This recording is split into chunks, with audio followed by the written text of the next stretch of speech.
Everybody, and welcome to this video on how to write academic language development learning goals, or ALD learning goals. I am Dr. Jessica Bogunovich from the School of Education at UMass Global. Let me share my screen here.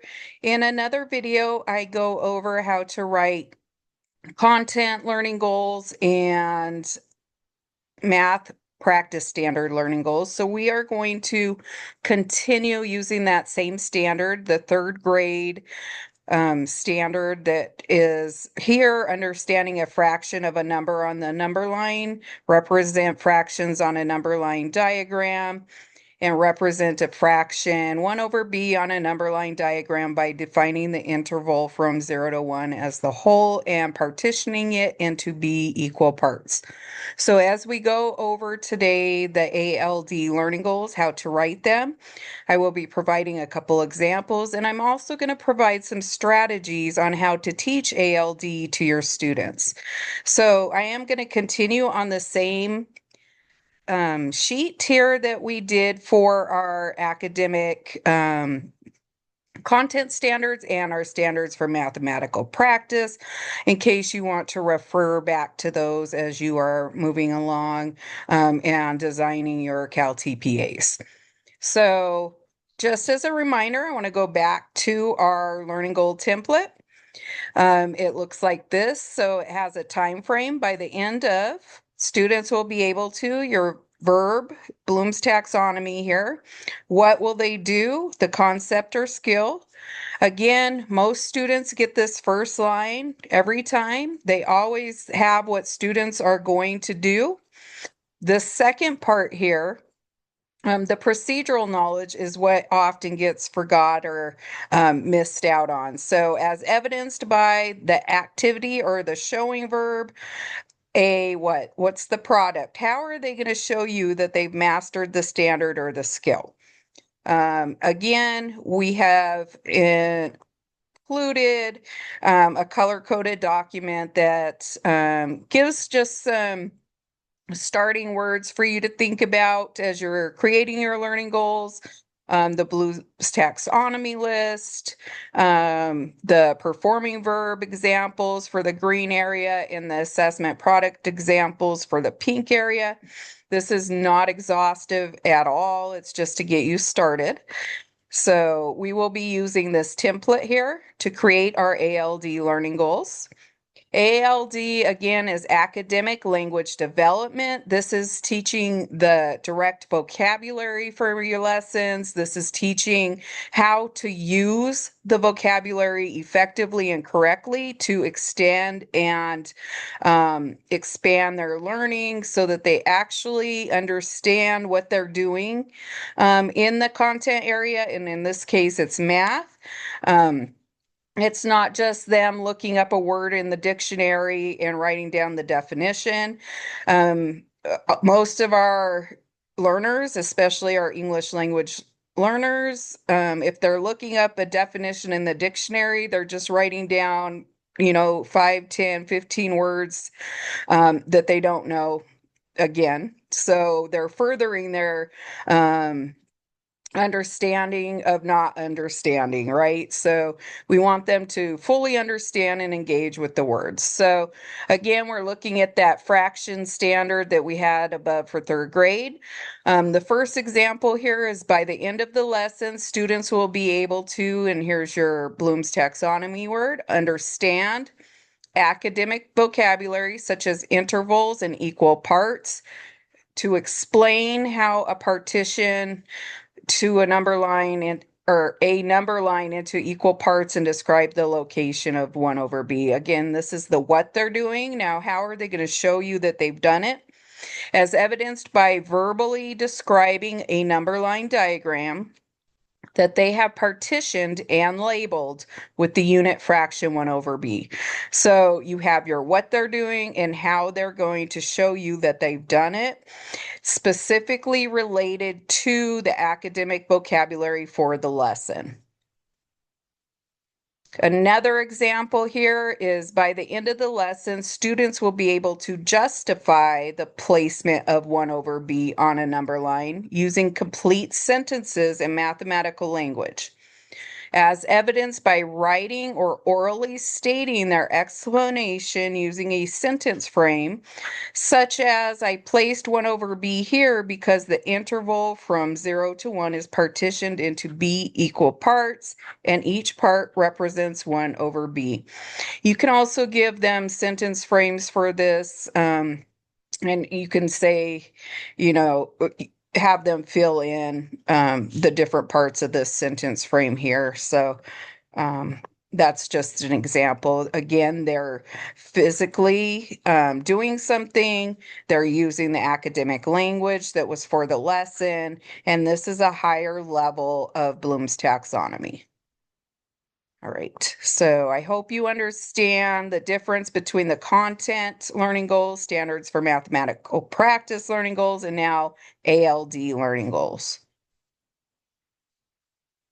All right, let's get into strategies for teaching ALD in the classroom. ALD is a completely new concept that they've added to CalTPA. And so I just wanted to provide some examples on what you can include on your CalTPA to explain, justify, and demonstrate how you're showing that in the classroom and in your videos. So one way to do that is through sentence frames to encourage math discourse or other content area discourse. For example, I partition the number line into blank equal parts. Each part represents a unit fraction of blank. I placed 1 over b at this point because blank.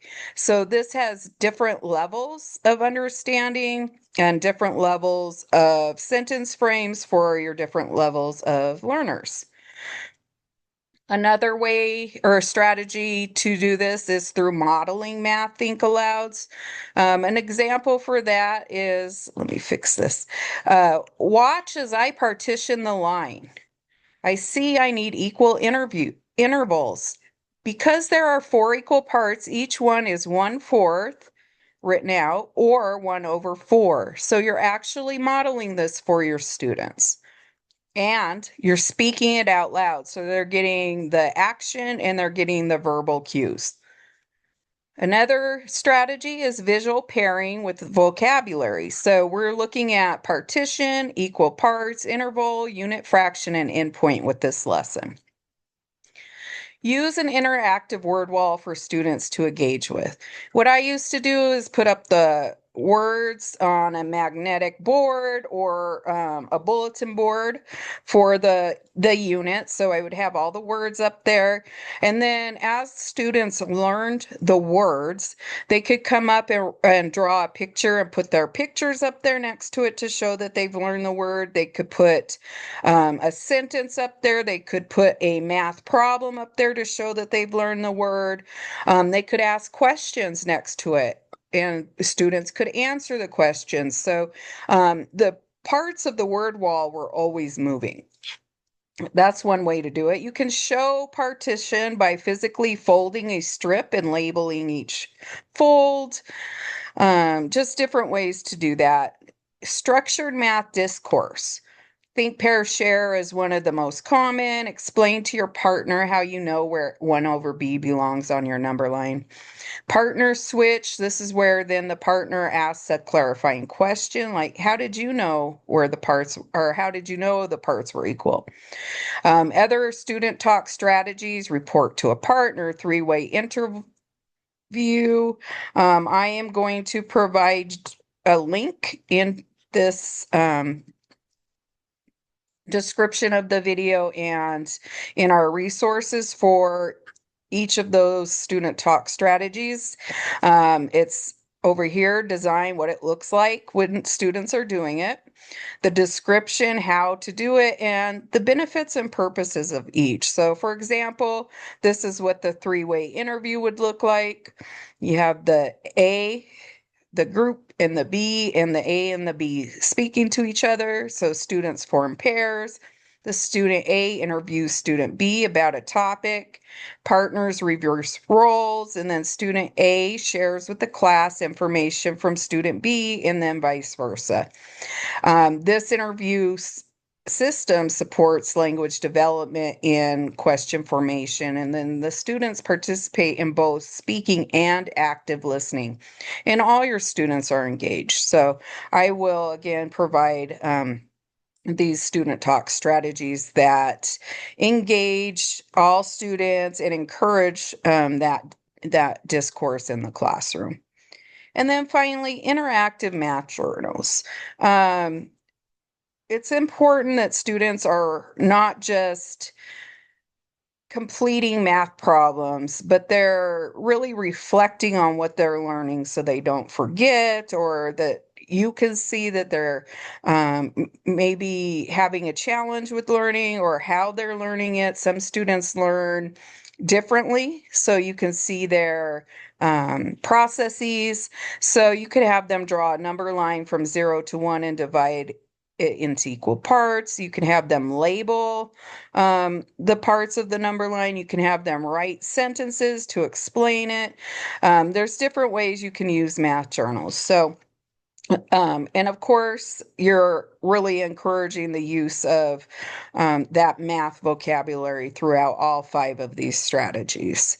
So I hope this helps you better understand academic language development learning goals and the strategies on how to teach them. If you have any questions, please reach out to us in the School of Education Multiple Subject, Single Subject Department, and continued success.